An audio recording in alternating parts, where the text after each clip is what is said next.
father.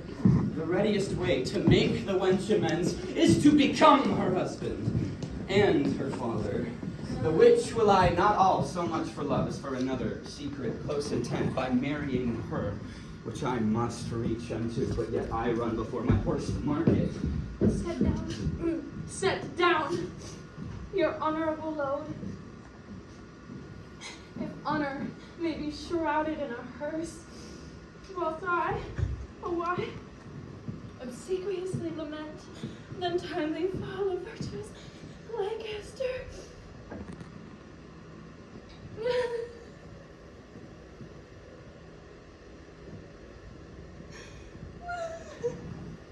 Poor, key-cold figure of a holy king, pale ashes of the house Lancaster.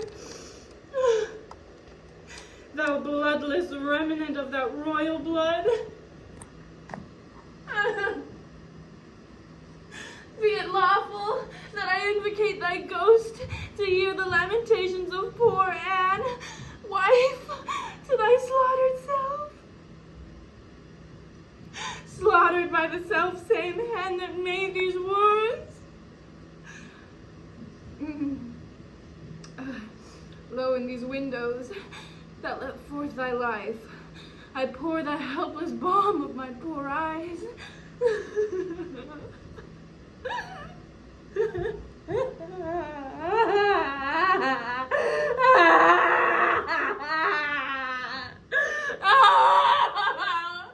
Curse the hand that made these wounds! Curse the heart that had the heart to do it! Curse the blood that let this blood from hence!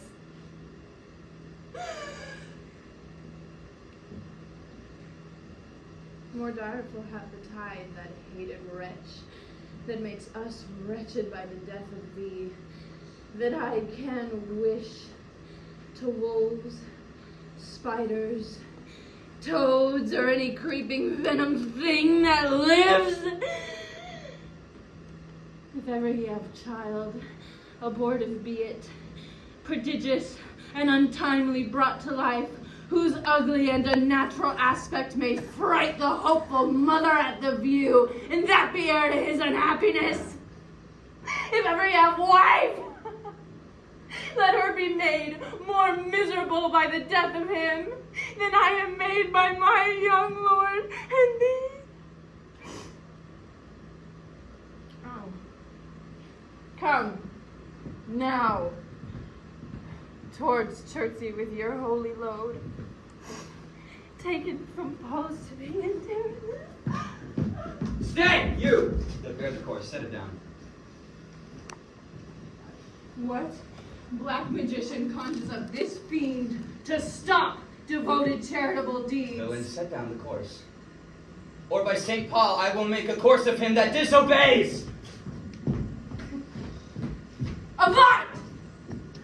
Thou dreadful minister of hell, thou hast but power over his mortal body, his soul thou canst not have, therefore be gone. Sweet lady, for charity be not so cursed. Foul devil, for God's sake, hence, and trouble us not.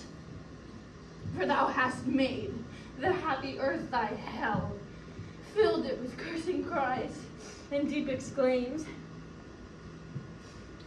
If thou delight to view thy heinous deeds, behold this pattern of thy butcheries. Look upon! See dead Henry's wounds! Open their congealed mouths and bleed afresh! Oh God! Which this blood madest, revenge his death. O earth, which this blood drinkest, revenge his death. Either heaven with lightning strike the murderer dead, or earth gape open wide and eat him quick, as thou dost swallow up this good king's blood, which his hell-governed arm hath butchered. Lady, for charity, you know no rules of charity, which renders good for bad, blessings for curses. Really? Thou knowest no law of God nor man, no beast so fierce knows but some touch of pity. But I know no beast, therefore am no beast. Oh, wonderful when devils tell the truth. More wonderful when angels are so angry.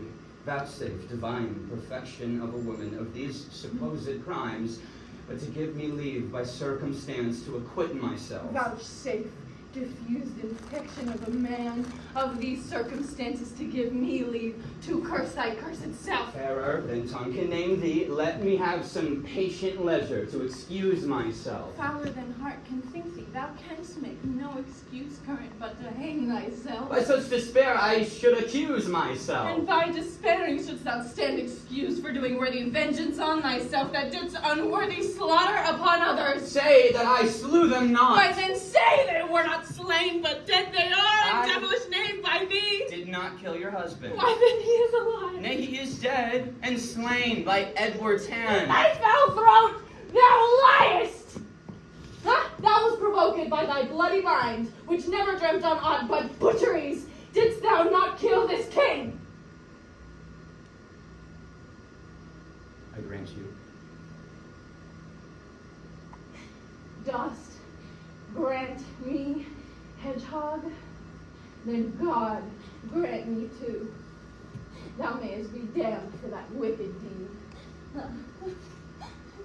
He was gentle, mild, and virtuous. The better for the King of Heaven that hath him. He is in heaven, where thou shalt never come. Let him thank me that hope to send him thither, for he was fitter for that place than earth. And thou unfit for any place but hell. Yes, one place else, if you'll hear me name it. Some dungeon. Your bedchamber? Ill rest betide the chamber where thou liest. So will it, madam, till I lie with you. I hope so. I know so. But, gentle Lady Anne, to leave this keen encounter of our wits and fall something into a slower method, is not the cause of these timeless deaths, these Plantagenets, Henry and Edward, not as blameful as the executioner? Thou wast the cause, and most accursed effect.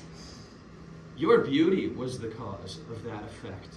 Your beauty, which did haunt me in my sleep to undertake the death of all the world, so that I might live 1 hour in your sweet bosom. If I thought that, I'd tell thee homicide.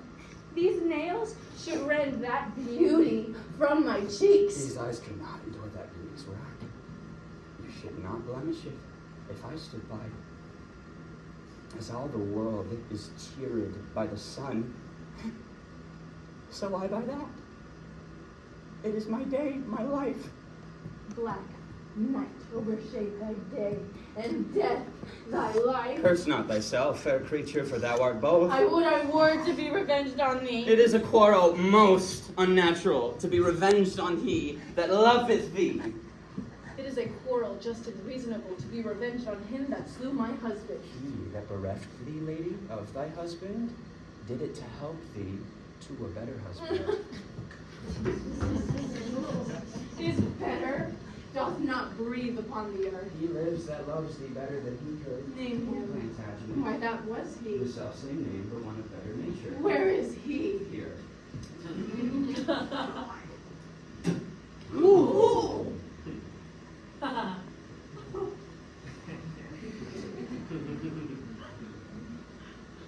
Why dost thou spit at me? Would it were mortal poison for thy sake. Never came poison from so sweet a place. Never hung poison on a fouler toad. Out of my sight thou dost infect mine eyes. Thy mind, sweet lady, hath infected mine. Would they were basilisks to strike thee dead. I would they were that they might kill me at once, for now they kill me with a living death. I never sued to friend nor enemy. My proud heart could never learn such sweet, smoothing words, but now thy beauty is my proposed fee. My proud heart sues and prompts my tongue to speak. Teach not thy lip to scorn, lady, for they were made for kissing, not for such contempt.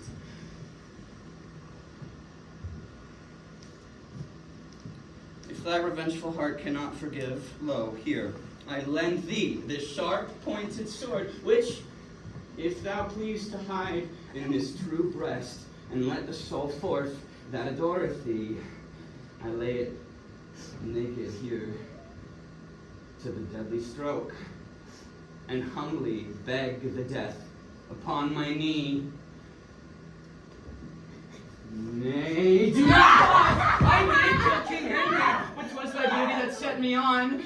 thy heavenly face that provoked me, take up the sword again, or take up me.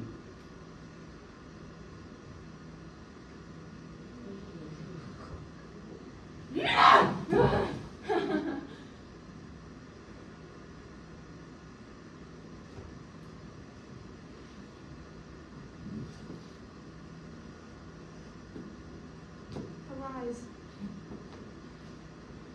Dissembler. Though I wish thy death, I will not be thy executioner. Bid me kill myself, and I will do it. I have already. Tush, that was an irate. Speak it again.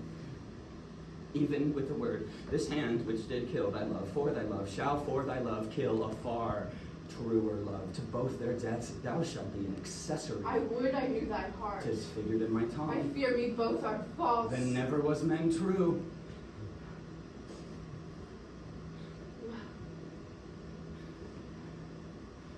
Well, put up your sword. Say then my peace is made. Thou shalt know hereafter.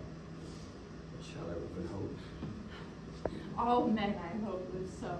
Vouchsafe, fair creature, to wear this ring.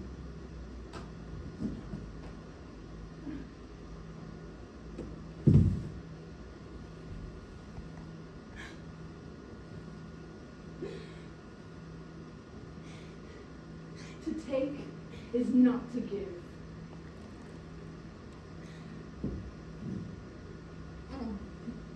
Look how my ring encompasseth thy finger. Even so, thy breast encloseth my poor heart. Wear both of them, for both of them are thine. And if thy poor devoted servant thy one favor, and thy gracious hand, now dost confirm his happiness. What is it? That it may please you to repair to Crosby House, where after I have mourned this wonderful king at Chertsey Monastery, and wet his grave with repentant tears, I will with all expedient duty see you. For divers reasons unknown, I beseech you, grant me this boon. With all my heart.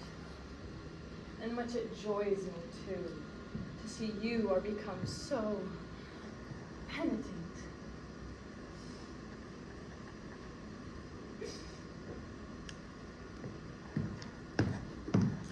Bid me farewell. Tis more than you deserve. But since you teach me how to flatter you, imagine I have said farewell already.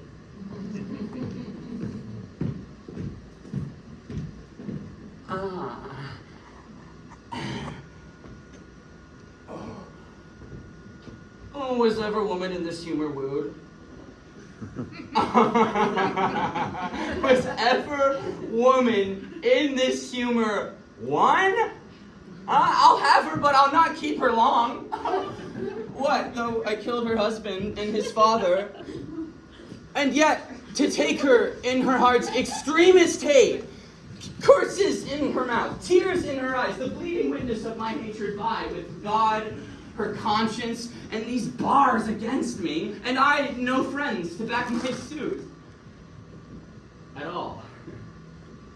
But the plain devil,